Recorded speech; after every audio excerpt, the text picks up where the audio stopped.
Salut, c'est Pierre-Ange. Aujourd'hui, je vais vous présenter les 3 erreurs que vous faites sur Google Ads quand vous êtes installateur de panneaux solaires et qui vous laissent dans le désert pendant que vos concurrents sont au sommet en train de gagner un maximum d'argent. Aujourd'hui, je m'adresse à ceux d'entre vous qui ont pris la main sur leur acquisition, qui font du Google Ads pour générer leurs propres prospects et ne plus dépendre de fournisseurs de leads, mais qui galèrent aujourd'hui à obtenir de vrais résultats probants.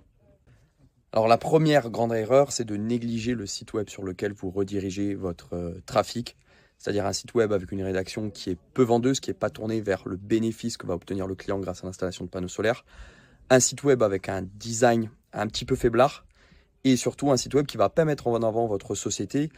ses arguments différenciants, que ce soit son empreinte locale, l'équipe, ou encore les différentes réalisations que vous avez faites. Vous le savez mieux que moi, la concurrence dans ce milieu est extrêmement rude et en général, les prospects vont préférer travailler avec des sociétés qui ont l'air fiables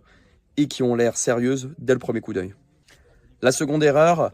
elle est assez basique, mais vous êtes beaucoup à la faire, c'est de ne pas récolter d'avis sur vos clients qui sont satisfaits. Les avis clients, ça peut être les témoignages vidéo que vous allez faire apparaître sur votre site web, sur les réseaux sociaux, mais c'est aussi simplement les avis qu'on va retrouver sur votre page Google ou sur des sites comme Page Jaune. Vos clients vont absolument toujours regarder les avis des autres clients avant de faire la moindre action, que ce soit vous téléphoner ou remplir un des formulaires sur votre site web.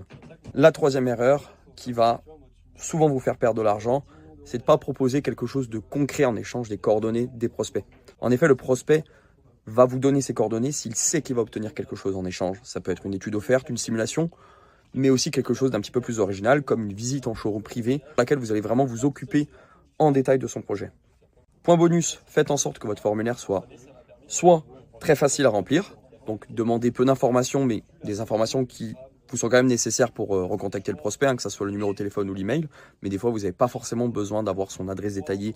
ou sa facture d'énergie pour pouvoir le rappeler. Ça va être un frein, une friction, et ça va empêcher le prospect d'aller remplir le formulaire.